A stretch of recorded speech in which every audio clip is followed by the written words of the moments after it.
Assalamualaikum warahmatullahi wabarakatuh. Perkenalkan, nama saya Ripa Saniatunisa Sabani dari Prodi Pendidikan Teknologi Informasi semester 3. Di sini saya akan memenuhi salah satu tugas mata kuliah, yaitu belajar dan pembelajaran TIK.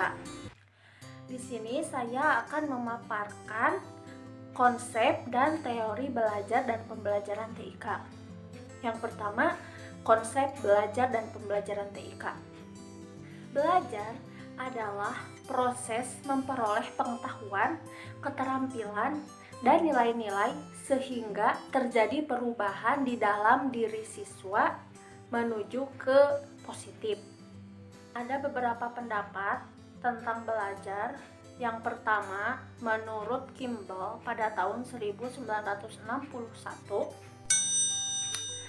mendefinisikan bahwa belajar yaitu suatu perubahan yang relatif permanen di dalam potensi behavioral sebagai akibat dari praktik yang diperkuat. Ada juga menurut Mayor pada tahun 1982 menyebutkan bahwa belajar adalah suatu perubahan yang relatif permanen pada pengetahuan dan perilaku seseorang karena pengalaman. Yang kedua yaitu konsep pembelajaran. Pembelajaran adalah upaya yang dilakukan oleh pihak eksternal atau pihak luar agar terjadinya proses belajar pada diri individu yang belajar. Contoh dari pihak eksternal yaitu adanya dukungan dari orang tua atau dari faktor lingkungan masyarakat, sehingga para individu yang ingin belajar tidak ada penekanan dan ada keinginan karena adanya pendorong dari pihak eksternal. Belajar dan pembelajaran berbasis TIK yaitu upaya memanfaatkan kemajuan teknologi untuk mendukung proses pembelajaran. Di sini TIK tidak sebagai objek utama, tetapi sebagai bahan pembelajaran saja. Objek utamanya yaitu peserta didik.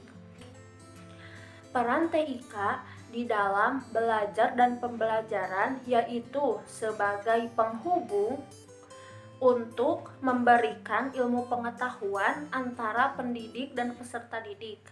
TIK juga dapat berperan sebagai ilmu atau menambah wawasan untuk pendidik dan peserta didik. Di dalam memberikan ilmu pengetahuan ada dua unsur. Yang pertama unsur media dan unsur pesan yang disampaikan di media tersebut. Yang pertama, unsur media menggambarkan bagaimana proses memberikan ilmu pengetahuan dan menghubungkan antara pendidik dan peserta didik. Sedangkan unsur pesan yaitu untuk menggambarkan proses pembelajaran digital. Yang kedua yaitu teori belajar dan pembelajaran TIK. Teori belajar menyimpan perhatian yang berhubungan di antara variabel-variabel yang menghasilkan nilai belajar dan memberikan perhatian kepada seseorang yang melakukan belajar. Sedangkan teori pembelajaran memberikan perhatian kepada seseorang yang memengaruhi orang lain untuk melakukan proses belajar.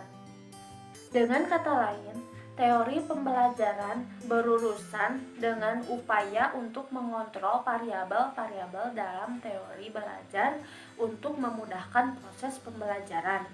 Teori pembelajaran mengumumkan hubungan antara proses pembelajaran dengan proses-proses psikologis dengan si pelajar. Sedangkan teori belajar mengumumkan hubungan antara si pelajar dengan proses-proses psikologis dengan si belajar. Dengan begitu, Proses psikologis dan proses pembelajaran sangat membantu dengan adanya belajar dan pembelajaran berbasis TIK. Menurut salah satu ilmuwan yaitu Brunner, pada tahun 1964, landasan teori belajar dan landasan teori pembelajaran itu sangat berbeda. Landasan teori belajar yaitu deskriptif, sedangkan landasan teori pembelajaran yaitu preskriptif. Jadi, teori belajar yaitu mendeskripsikan bagaimana proses belajar dan pembelajaran, sedangkan teori pembelajaran mempreskripsikan bagaimana strategi atau mode belajar dan pembelajaran supaya lebih optimal. Sekian pemaparan materi tentang konsep dan teori belajar dan pembelajaran TIK. Semoga bermanfaat, dan untuk referensi buku nanti akan dijelaskan di description box. Terima kasih. Wassalamualaikum warahmatullahi wabarakatuh.